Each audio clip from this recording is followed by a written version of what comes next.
ఆంధ్రజ్యోతి రాధాకృష్ణ కన్నా తెలియాలి వీళ్ళిద్దరికి. తీరా చూస్తే వాళ్ళు కూడా క్వశ్చన్ మార్కే. ఈనాడు చంద్రబాబు నాయుడు విదేశీ పర్యటన ఎక్కడికి వెళ్ళాడో తెలీదు. విదేశీ పర్యటనకి వెళ్ళాడు,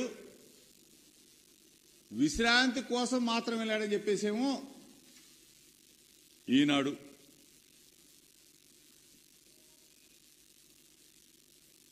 వైద్య పరీక్షల కోసం అమెరికాకు పోయాడని చెప్పేసేమో ఆంధ్రజ్యోతి రాధాకృష్ణ.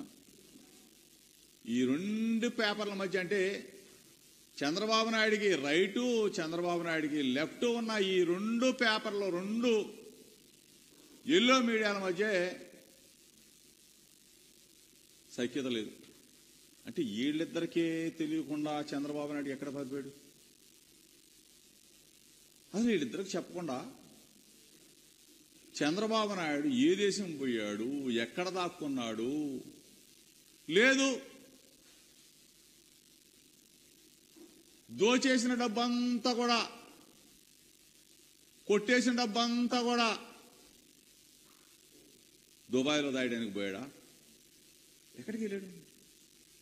ఈ పరిస్థితుల్లో చంద్రబాబు నాయుడే కనపడకుండా పోతే తెలుగుదేశం పార్టీ అడ్రస్ గల్లంతా. అవునా కదా? తెలుగుదేశం పార్టీ అడ్రస్ గల్లంతు, తెలుగుదేశం పార్టీ నాయకుల నోటికి తాళాలు. మొన్నటి దాగేనేమో వీరంగం సృష్టించారు. కూటమి వచ్చేస్తుంది, కూటమి వచ్చేస్తుంది. ఇప్పుడేమో కుప్పగూలిపోయారు. కూటమి లేదు, గాడిద గుడ్డు లేదు, కుప్పగూలిపోయారా బాబు. చంద్రబాబు నాయుడే మాకు అసలు అతిగతి లేకుండా మాకు ఎన్ని సీట్లు వస్తున్నాయో చెప్పకుండా పారిపోయాడు, మా పరిస్థితి ఏంటని చెప్పేసి ఒకడికొకడు జుట్టు పీక్కుంటా ఉన్న పరిస్థితి చూసాం.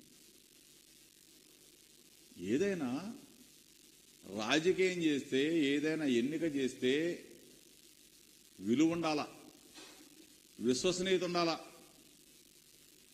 మా లీడర్ ఉన్నాడు, దమ్ముగా ధైర్యంగా పలానా చోటకి వెళ్తాం, అది మా క్యారెక్టర్. మీ లీడర్ ఉన్నాడు, ఎక్కడ పోయాడో తెలియదు, ఎక్కడ దాక్కున్నాడో తెలియదు, ఎక్కడ పారిపోయాడో తెలియదు, ఏ దేశానికి పోయాడో తెలియదు. ఇది మీ క్యారెక్టర్ లేని వెధవలు అంటారు. ఇటువంటి పరిస్థితుల్లో చంద్రబాబు నాయుడు విశ్రాంతి కోసం వెళ్ళాడా, వైద్య పరీక్షల కోసం వెళ్ళాడా, దుబాయ్ పోయాడా, ఇటలీ పోయాడా, అమెరికా పోయాడా, ఇంకెక్కడ ప్రపంచంలో ఉన్నాడు అనేది తెలియాల్సిన విషయం. ఎందుకంటే దిక్కుమాల ప్రతిపక్ష నాయకుడిగా ఉన్నాడు కదా ఆంధ్రప్రదేశ్ రాష్ట్రానికి.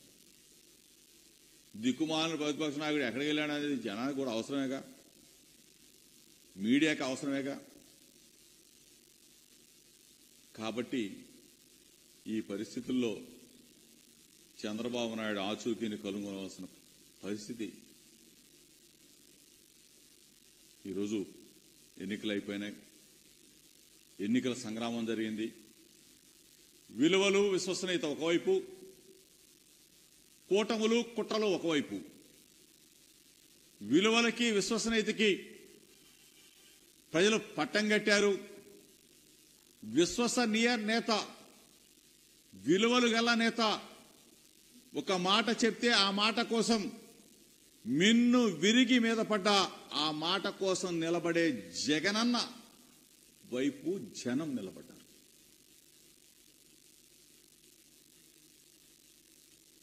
కూటమి, కుట్రలు, ఏ కూటమితో ఎవడు దతకడతాడో తెలీదు, ఏ కూటమితో ఎవడో పొత్తులు పెట్టుకుంటాడో తెలీదు. 2014లో ఇదే కూటమి అధికారంలోకి వచ్చింది. ఇదే కూటమి పొడుచుకున్నారు, కొట్టుకున్నారు, తిట్టుకున్నారు, కుప్ప కూలిపోయారు.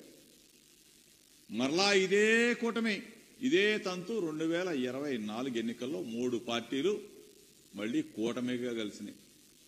అప్పుడు ఎందుకు కలిశారో తెలియదు, అప్పుడు ఎందుకు అధికారంలోకి వచ్చారో వచ్చారు. తర్వాత కొట్టుకున్నారు.